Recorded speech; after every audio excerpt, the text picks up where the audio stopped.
In business today, three things to know. First, retail sales thaw. Forget the cold weather. Americans brave the outdoors to shop in February. Then, the first election showdown goes to the Republicans. Is that a precursor for the November elections and what it might mean for business?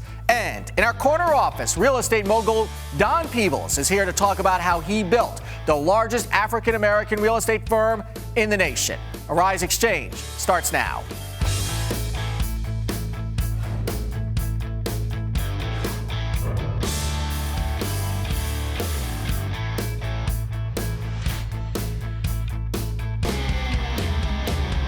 Hello, everyone. I'm Andrew Schmertz. Welcome to Arise Exchange this Thursday, a socking for stocks Thursday amid new worries about the Ukraine and China's slowing growth. We did get some positive economic news, but it didn't help the markets today. Weekly jobless claims also fell to their lowest level since November, down 9,000 to 315,000. But as we noted, a tough day on the street. Let's take a look at the closing numbers. The Dow Jones Industrial Average down 231 points to 16,108. The S&P 500 down 2186 to 1846. And the NASDAQ sliding 63 points to 4260. Taking a look at some of our top stocks. Amazon says the price of its annual Prime membership will now cost $99 a year. That's up from $79. Student memberships will cost $49. Last month, Amazon said it was considering raising the price of its annual membership to $119. Amazon closing up 87 cents to $371.51. Graco Children's Products has added more than 403,000 child seats to last month's recall of 3.8 million. To replace faulty harness buckles, the National Highway Transportation Safety Administration wants Graco to add 1.8 million infant seats to this recall because they say they are made with faulty buckles. Graco closing down $1.21 to $74.83. And under an agreement between Barnes & Noble and Microsoft, a newly developed app will deliver content from Nook Media to Microsoft devices. In 2012, Microsoft invested $300 million for a minority stake in Barnes & Noble's Nook Media. Microsoft down 38 cents to $37.89. Looking at commodities, gold up $1.90 to $13.72, possibly on the news out of Russia and Crimea. Oil back up 24 cents to $98.22. For more now on the economy and the markets, we turn to Dan Weiner. He's with Advisor Investments, the CEO. Dan, welcome to Arise Exchange. Thank you. All right, so let me start with the markets. We finally got somewhat of a slide here. Is it because sort of in the absence of fundamental news about earnings that the markets are just reacting to the news in general? Yeah. Some people say there's a buyer's strike on. Other people like to say this is the beginning of the correction. As you recall, in January, we were down over 7%. Mm-hmm. People said that was the beginning of the correction. And then we had this big run-up. And then we had a big rally. There's a lot of noise in the markets day to day. We had some decent, not great retail news today, as you mentioned at the top. But the numbers for January and December were brought down. Really, what's going on is we have to wait. We have to wait and see what happens once the weather warms up and the consumer starts coming back into spending mode. And do you have any preview then on how earnings are going to look? Because then we'll start getting some fundamental news back into the markets. Well, the estimates analyst estimates are continuing to go down, right. And most likely... Are they sort of managing the expectations? Well, they always manage expectations. The companies do, then the analysts do, and then, April will come and we'll start to see some earnings come out. They may be decent. I think a lot of companies are going to blame the weather. And I think we've been seeing that for 2 months now, and we keep asking. It's a very convenient excuse, isn't it? It's a convenient excuse, and I think that there is some validity to it. Again, you're going to have to parse the numbers and say, did this company's lousy first quarter, if it is lousy, was it the weather or wasn't it? The weather is definitely a factor. The Fed is saying so. Their beige book came out earlier this month.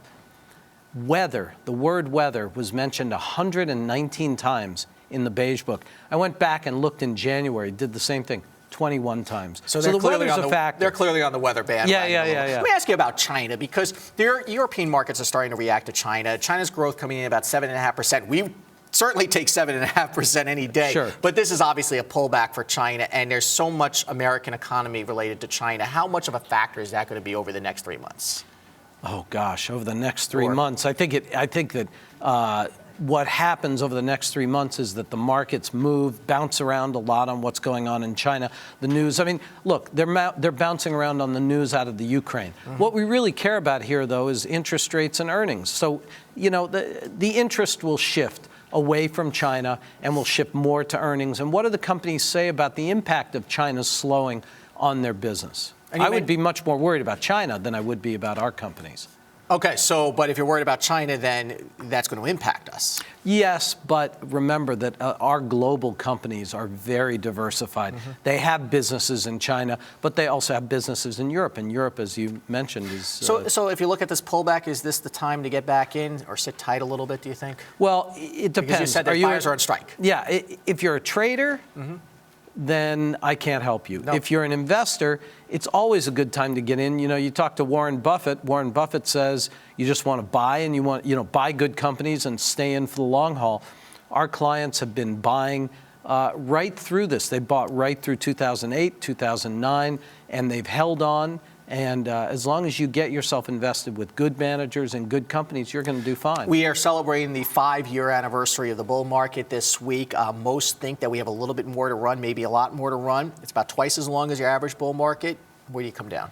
I come down that we will not see a 30% gain in the market this year, but like we did last year. But if earnings continue to grow, interest rates remain low, then we have the catalyst for continued gains. Let me ask you about sectors that you like. What are you looking at right now? We love the healthcare sector. We have been big in the healthcare sector for years, and we've made quite a lot of money in the healthcare sector. Rather than try to time your way in and out of these sectors, the best thing is to find terrific managers in the healthcare space, put your money with them, and let it go. And we earned 40% on our healthcare money last year. Yeah, it's been a tremendous run. And you call something called battleship balance sheet companies. Explain that. Right. So when you look at the stock market right now and you look at valuations, really the worst valuations are among the small companies, and the best are among the big, what we call battleship balance sheet companies. These are companies with super solid balance sheets, really, global businesses. And they tend to pay a dividend. They're not high yielders because they're growing companies, but they're companies that do pay a dividend. The balance sheets are super strong, and management typically has a desire to raise the dividend as well as spend, CapEx, all that. So solid companies. Dan Weiner, CEO of Advisor Investments. Thank you. Sure thing. And you are watching Arise Exchange.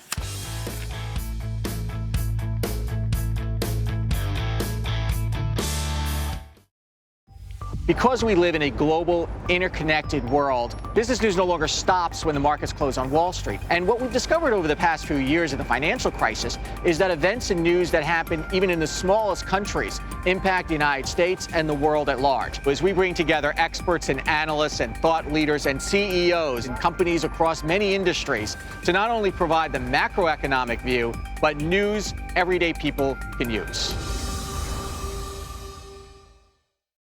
News can definitely be improved when reflecting diversity. A lot of mainstream news, they don't dive into it. Who wants to hear about negativity all the time? They only show what they think people want to know and not what people really should know. World-based stories, that's what I enjoy the most. I think diversity of news is important to the world so that everybody will be aware of their surroundings and what is happening today. Arise News, every culture, every angle. Arise News is a different kind of network. We are able to tell our own stories, and we're able to cover stories in a way that other media outlets don't do. We've got world-class journalists, veteran journalists who have been in this industry for decades, not just in front of the camera, but behind the scenes as well. Arise News is a place where we can tell stories in an interesting, factual, inclusive way like no one else in the business can.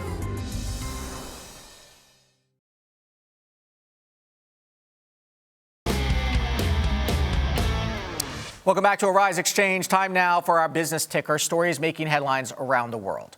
Australia's job market created almost 50,000 new jobs for the month of February. The number of full-time jobs increased in every state except Tasmania, the biggest monthly gain since 1991. However, a rise in the number of Australians looking for work kept the unemployment rate steady at 6%. Audi takes the top spot in global luxury sales from BMW for the first time. For the first 2 months, of the year, BMW led in sales for the past 9 years. The two rivals have been neck and neck in competition for years. Audi, part of the Volkswagen Group, is in third place behind General Motors and number one Toyota in overall car sales. General Electric moves one step closer to spinning off its North American retail finance business into a publicly traded company. The company filed for an initial public offering today and says it's hoping to raise as much as $3.5 billion from the IPO and seeks a valuation of $20 to $25 billion for the unit. It's the first election showdown of 2014, and it goes to the Republicans. In a special election for the House of Representatives in Florida, Republican David Jolly upset Democrat Alex Sink to win. Many see this election as a dark sign for Democrats who may end up losing the U.S. Senate. National Center for Public Policy Research fellow Horace Cooper joins us from Washington. Horace, welcome back to Arise Exchange. Thanks for having me on today. One election in a small congressional district, but a lot is being made of it. Why? Well, for one thing, this is the first time out of the box that some of the arguments that have been put forward by both parties got a chance for some open competition. We don't start on an arena that's perfectly even. This is a district that President Obama carried twice. This is a district that when Ms. Sink ran for governor, she actually carried. And this is a district that had been in Republican hands for a sizable period of time. It was thought that perhaps the control by the Republicans that held that seat was due to the unique popularity of those individuals. All of those considerations were brought to bear in this particular election. And when you look at the data, then, if you look deep into this election, what were the issues that you think drove voters to choose a Republican candidate? Well, it wasn't a special election, so the numbers of turnout show that the edge clearly went to Jolly because fewer of the kinds of typical voters that show up in general election were there. And those voters that did show up were concerned primarily about two things. One, how the Medicare Advantage changes that Mr. Obama is proposing will hit them, and generally speaking, some dissatisfaction with the rollout of Obamacare. And this is Florida, so Medicare is a big issue. Let's talk about Obamacare. The Republicans certainly hanging their hat on Obamacare. Do you think, from what you've seen so far, the election in November will turn on economic and business issues and not necessarily on any foreign policy? Well, foreign policy has the ability to trump everything depending on how prominent the issues are. But if things stay as they say, and that's a major caveat, stay as they presently are, we are going to find ourselves with a smaller turnout, a dynamic made up mostly of Republican and independents that lean Republican voters will predominate more likely than not, and the general dissatisfaction. That means that Democrats are going to have to come up with something besides mend it, don't end it. They're going to need to name specific changes that they're going to make. If they stick with the plan that ran this Tuesday, you could see the Senate turn over, and you could see a sizable number of new Republican Senates, and even a gain in the House of Representatives among Republicans. Yeah, well, anytime there's dissatisfaction is never a good time for whatever incumbent party is perceived to be in power. The Republicans, of course, are in control of the House. When you talk about Obamacare, then, are you starting to hear Democrats distance themselves from the current plan and sort of come up with some real tangible solutions? Or are they going to stick to the story that this thing just needs more time, which is a valid point maybe? It may need simply more time. The question is, what lesson will the strategists pick up from the election? And fear is a catalyst, and it has very, very powerful effects. And so we're going to be seeing some primaries starting up. We're going to be seeing the process of settling who candidates are as challengers. And in that lineup, some of the members are not going to have the flexibility to say, I will wait until October so that I know the right answers about Obamacare. They're going to have to start making some of those answers now. Horace, and I think you're going to see a division. Okay, and generally believed 2 years ago the Republicans would have done better if they did not nominate so-called Tea Party candidates. What do you make of the business groups, for example, like the U.S. Chamber of Commerce, saying they're going to put some more muscle into what we would call maybe traditional Republican candidates to try to blunt any Tea Party inroads here so the Republicans have a valid chance of winning the Senate? So In this particular cycle, there are several opportunities for that kind of conflict to work itself out. The state of Mississippi is a good example where the Tea Party is challenging an incumbent senator. I would imagine groups like the Chamber would try to put their money with the incumbent. The primary is going to be the test. But if in Mississippi a Republican can't carry that seat, that's not going to be just a Mississippi problem. That's going to be a long national nightmare for Republicans generally in November. Where these races take place are just as important as who these candidates are. And it'll be interesting to see how pragmatic then the voting public is. Horace Cooper, thank you so much. Thank you. Time for the Wilson Report with our global business editor, Michael Wilson in London. Michael, good afternoon. Let's start with the European markets ahead of this so-called referendum in Crimea this weekend. Glad you said so-called, Andrew. You're absolutely right. Nobody really knows, do they? And the prospects of sanctions or military action, I mean, nobody really wants to make a big move ahead of all that, ahead of the weekend. So really, Euro stocks very little moved. One stellar exception to that, though, is Volkswagen, which has sold 10 million cars by the end of 2014. That's 4 years ahead of itself. So car stocks doing extremely well. But basically, and I suspect it's probably the same with you, nobody really taking any chances after this sort of geopolitical stroke economic problems of Russia facing Ukraine and all the other attendant problems. Yeah, absolutely. Stocks here sliding a little bit, but a lot of pressure on the markets because of exactly what you just said. What about China? China's starting to slow down. Even that 7.5% growth, that would look good here in the United States. And that's starting to really I know, impact the it's markets. amazing, isn't it? I mean, they talk about this, don't they, Andrew? He says 7.5% growth, you know, good heavens.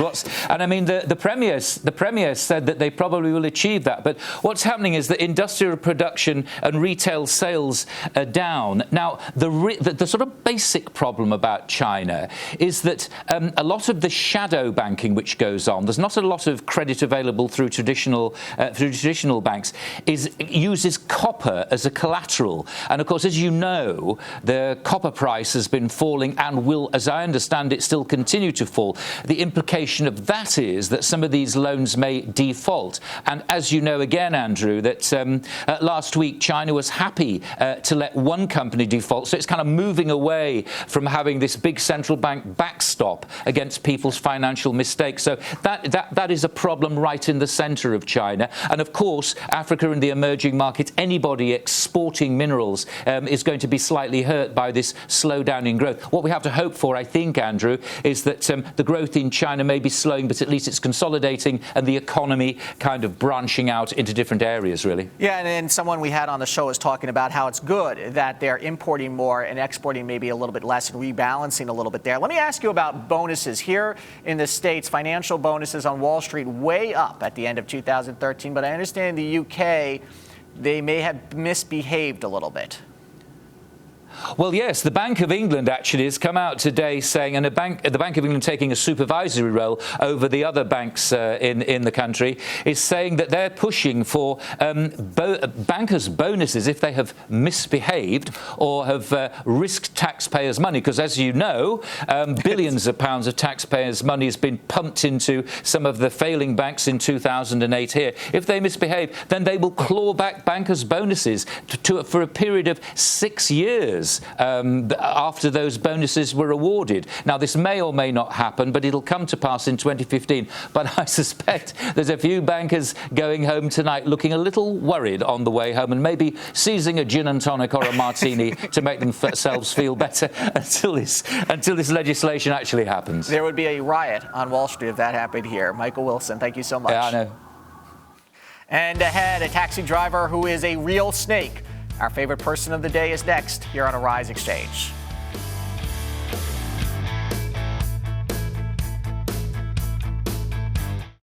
Well, Arise is the only network that really covers comprehensively the African diaspora. It gives people in other parts of the world of color a chance to know about people here in the United States, us to know about them, and the world to know about us. So it's kind of an educational experience for everybody involved. Getting to know people through stories, through personal stories. You really get a chance to know what people are actually all about, what communities are about. How are we different? But more importantly, what commonalities we all share. I think media and reporters have a lot to answer for. AIDS, hunger, people not having running water, the things that we just take for granted. I think the most important issues in the world today are education and poverty. Terrorism and war, I guess, is always. It's always an issue, and the quality of life of certain groups of people in certain areas. I think inequality. Arise News, every culture, every angle. The great thing about Arise Entertainment 360 is that we cover the 360 of entertainment, food, fashion, lifestyle, culture. We're able to cover it all. And the thing I love most about the show is we're able to do a stunning combination of high and low. So we can talk about Rihanna on the red carpet, but we can also speak about high art with people like Sanford Biggers and Hank Willis. We actually spend quality time with our guests and we really get to know them. It's really intriguing because we get a 360 look at our guests.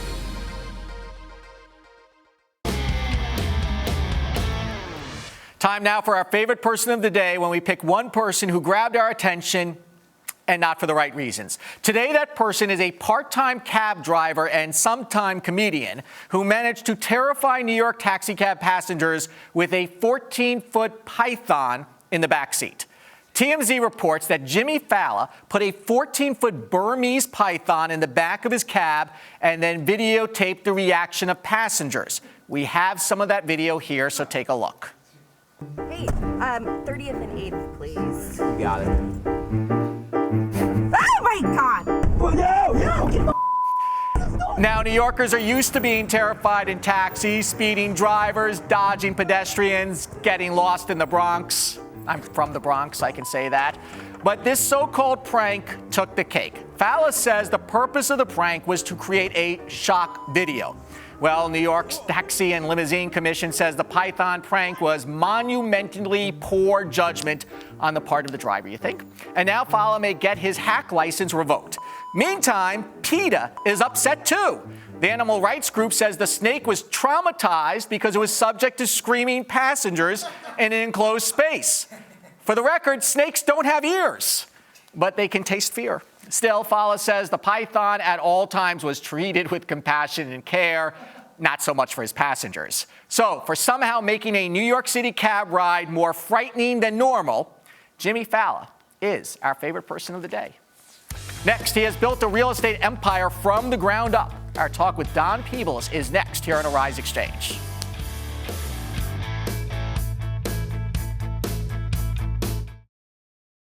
Arise serves underserved communities by bringing them news, information, sports, and entertainment from places that are becoming part of the world economy, that are becoming a part of the world voice, and decisions that are affecting things in the world that people care about. They care about the economy. They care about safety and security. And if you come to Arise and you watch our broadcast, these are the things we're going to bring to you every day, 24 hours a day.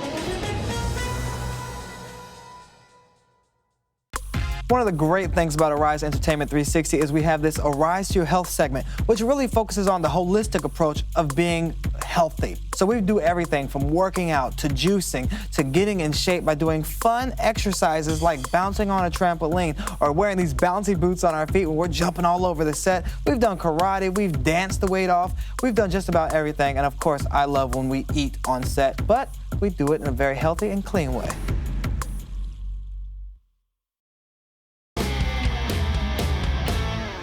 In tonight's corner office, Don Peebles made a name for himself by becoming one of the largest developers in the world. The grandson of a hotel doorman, Peebles was raised in Washington, D.C. and in Detroit. He left college at Rutgers University to partner with his mother in her real estate appraisal business, which launched his start.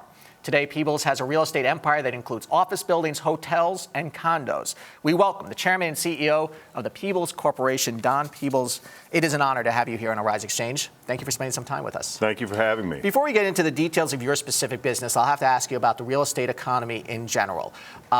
We may be in a rising interest rate environment. There's some concern there's too much investment in sort of the home categories. Where do you think we stand right now? Well, I think we're on a trajectory going upward right now. What's happening is we're going up so fast because we've been in this recession, coming out of this recession, sort of like taking a ball an air-inflated ball, submerging it in a pool, and sitting on it for a while. And we've been sitting on it in the real estate market for almost 5 years, and then getting off. The ball regains its trajectory to the surface, then it goes up. Now, what we need is to control it. And I think increasing interest rates would actually control our growth. And I think we need to have some control on growth because pricing is escalating so rapidly in major markets like New York City and Miami, Florida. You know, they're making it so that it's almost unaffordable for most people. And I'll ask you about Miami. And that happens as we get to a price point that people can't afford it, and then the prices start coming down, and you get a sort of deflationary pressure. And we want to try to kind of avoid that a little bit. Let me ask you about your business because you diversified, and that has had to help you get through the financial crisis and the housing market crisis.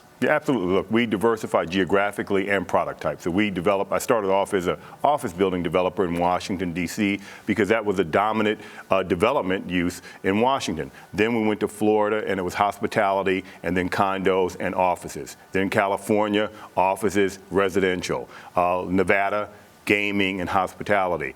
And New York, real estate, housing, by and large, and now looking at some hospitality. So we've been able to build the right product for the right market. And you saw the growth in Miami very early on, did you not? Yes. The growth of South Beach and South Miami that came from nowhere and exploded up. What kind of tipped you off to be there? Is it the usual buy where people aren't buying kind of attitude? A little bit, but also fundamentals. I was on vacation there with my wife in early 1992. And we were walking along Ocean Drive, and we're seeing these buildings in South Beach that were essentially dilapidated. And I said, wait a minute, this is the Atlantic Ocean in Miami, Florida, in the United States. You know, a few hours from New York City, a few hours from Washington, D.C., this doesn't make sense. And it was beginning to pick up then. And we just saw, when you look at the values of where Florida was versus Washington, D.C., Miami, California, and you look and you say, Miami's so undervalued. And that's what we saw there. And what a wonderful climate, and no state income taxes. So it had a lot of fundamentals going for it. Plus, it was becoming a global market, not just South American, but global. You mentioned no state income taxes. So I'm going to ask you sort of the business question then. Where is the friendlier places to do business from a state perspective? And how can states be more inviting to real estate developers like yourself? Okay. Well, one of the things that we have to be careful about is not looking at what the tax policy is as being the determining factor of where there's a business-friendly environment. New York City is the epicenter of entrepreneurship. New York State's a very business-friendly environment. Its tax structure is higher, say, than many places. Of course, Florida has no state income tax. South Florida and Miami and the rest of the state is pretty pro-business through a tax policy, but a regulatory environment, it's a bit more restrictive. So you think the regulations are a little bit better in New York? And of course, New York has location, location, location. I mean, you could do whatever you want in New York City. It's going to attract business. Yeah, and it's a global market. So your clientele, you have a broad base of clientele. You have broad industries in New York, and Miami is a growing environment for business. So it's more of an emerging business market as opposed to New York. You've also done something very interesting with public-private partnership and developing on government-owned land. Talk a little bit about that. Well, we like the idea of going into an environment where, when we acquire property, that the price is not the sole determining factor. And so that allows us to use other assets that we have as a company, being creative, being able to work with communities, creating jobs and economic opportunities for small and minority businesses. And that has value. In the private sector transactions, it has no value. It's a sole determination is price. So if I want to buy the GM building, it's a price point. Boston Properties will sell it to me if I gave them a compelling price. If I do business with New York City or New York State or Miami-Dade County, they're looking for broader economic benefits to the city as a whole or to the marketplace as a whole. So that means jobs for residents, expanding the property tax base, other things like that. So that allows us to play to our strengths a bit. You mentioned minority businesses. We have only about half a minute left. Can you explain a little bit about whether the real estate business is more inviting to minorities these days? Well, it's not inviting. What's very unfortunate is that we don't see much diversity, especially in large-scale development anywhere in the country, and especially, say, New York City. New York City is majority minority, but if you were to look at the top real estate developers in the city, they would not be minorities. In fact, there'd probably be 1 to 2 minorities, me being one of them. And that's unacceptable. But I think things are changing now as politics changes, because politics is transformational. And now that we have a different administration and a different focus, I think you'll see more diversity in New York City and other urban areas. I think you'll see follow as well. Don Peebles, thank you. Big honor to have you on here. Thanks. Thank you so much. Next week on Exchange, Mark Farber, the author of the Gloom and Doom report, stops by to give his forecasts on the global economy. Let's take a look at how the markets wrapped up. A down day across the board. I'm Andrew Schmertz. Thanks for watching Arise Exchange. Good night.